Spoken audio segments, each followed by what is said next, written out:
What's up, guys? Welcome to today's video. Today I'm going to talk about another useful topic, I think, which is learning ruts. And you're going to go through learning ruts. So your motivation is going to be up and down throughout your learning journey, whatever you're learning. And yeah, I'm going to go into a little bit about what I think they are, why they happen, and yeah, what to do about them. So let's get into it.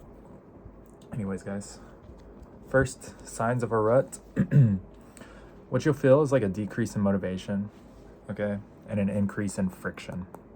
And by friction, I mean just how hard it actually is to like start doing your skill, how hard it is to focus on your skill, okay, and how much and by motivation, obviously, how much you like want to do it, how you feel like it's kind of the top of your priority list or not, right? That's like your level of motivation for it.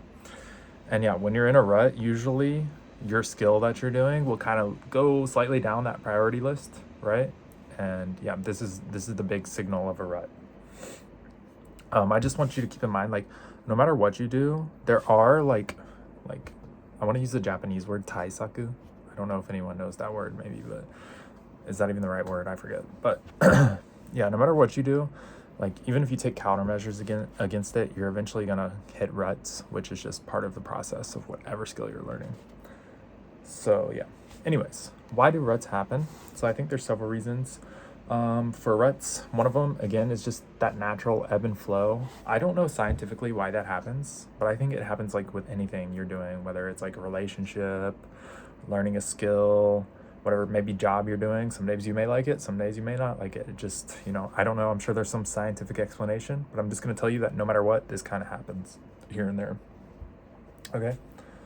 Also, this is, I think, another huge reason, and actually I'm kind of in this right now because yeah, I'm just gonna be totally honest. I've been seeing like a bunch of women, dating a bunch of women, and also doing this YouTube channel, which for me is kind of like the dopaminergic activities that have stopped me from studying Japanese as much as I should be.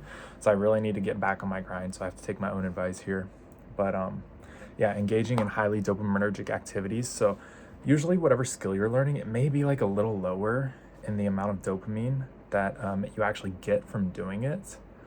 And if you're doing things like playing video games, dating, watching, anime, watching movies, whatever you're doing, those are really highly dopaminergic activities. So the more you engage in those, the more you do those, kind of the less motivation you're going to have for whatever you're learning. Yeah, if you want something, to think about, a way to kind of avoid this is doing your less dopaminergic stuff in the morning, okay, or before you engage in those other highly dopaminergic activities. I think that's going to really help you a lot because that helped me. I noticed if I played video games in the morning, there's no way I was going to study later that day. So if you're going to do this, best thing you can do, honestly, is cut out the other highly dopaminergic stuff and set your skill that you're learning as like your baseline dopamine level. But sorry, I lost my train of thought. Yeah, set the skill you're learning as like your baseline dopamine level. But if you're not going to do that, again, getting all the other low dopamine activities out of the way in the morning and then engaging that higher dopaminergic stuff at night is going to help a lot. Also, eventually, like sometimes your life goals just may change and the skill that you're learning may not serve you anymore. And I think that's something you kind of have to look inside yourself and decide, is this, because eventually, every skill you're going to kind of go through ins and outs, and sometimes it may just start to fade away and it may just be something you're not pursuing anymore. Like for me, I've gone through so many different types of skills I've learned, which is why I feel like I can talk about it because I've learned so many skills. But yeah, eventually you just kind of fade out and you're like, that's not really what I'm doing anymore. I used to love playing guitar. Now I don't have time to play guitar, and I have other skills that kind of moved up the priority list. So I don't play it anymore. Finally, the last thing, it may be just that you have a lack of personal connection to that skill. It's maybe just something you're not actually as interested as you initially thought. And I have another video about it, but sometimes you need to take like a look and decide, am I just in a rut, or is it actually something I'm just not really that connected with personally as what I thought? So yeah, that's probably a topic for another video of how to actually decide if it's just a rut or you're not interested. But like once you've gone through the process a couple times, you kind of get a vibe for yourself of like what kind of things are personally interesting. And one thing I will say is that skills that I had high personal interest with, every time I hit a rut, I did eventually come back up, whether it was like, I'd say at max like 3 months. If your motivation doesn't rise again after like 3 months, then maybe it's not for you. So anyways, what should we do about this? How can we fight against this? How can we kind of stop this from happening or work through this? So one thing you have to know is patience. Sometimes you just need to do nothing. You just need to wait. Keep doing like a very baseline minimum amount of your skill. Like there should be maybe 15, 30 minutes, even 45 minutes to an hour of your skill you're going to do no matter what. Even though you don't really like it or you're not enjoying it, you still need to just put in that minimum. But beyond that, if you're not motivated, I'd say just wait. Have some patience. Your motivation will come back if it's something you're truly interested in and you don't want to like force anything.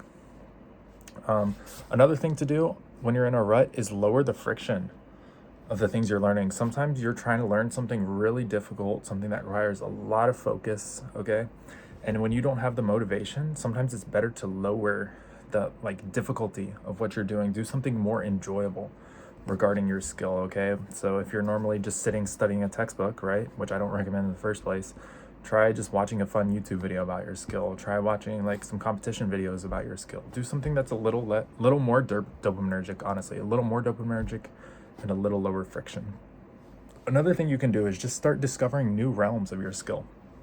Every single skill, there's so much depth to every skill that all you have to do is just go and try something that you've never tried before regarding your skills. So if you're doing jujitsu, I don't know, try a new game, try some wrestling, try playing a different type of guard. If you're playing a video game, maybe try playing more defensively.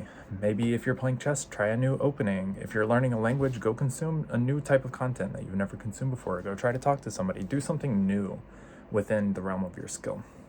Another thing you can do that you have to be careful with is setting yourself goals and challenges. For example, for me, my Japanese goal is to take the N1. So that challenge has been something I'm working towards. And I think it has increased the amount I've been studying. So that can also help. That can also help. But you have to be careful because you don't want to be just studying for the challenge. You don't want to be just learning for the challenge. You also want to make sure it's something that is actually going to be useful to you in the future. Finally, the last thing to do is don't be scared to reconsider whether it's what you want to do or not, this skill.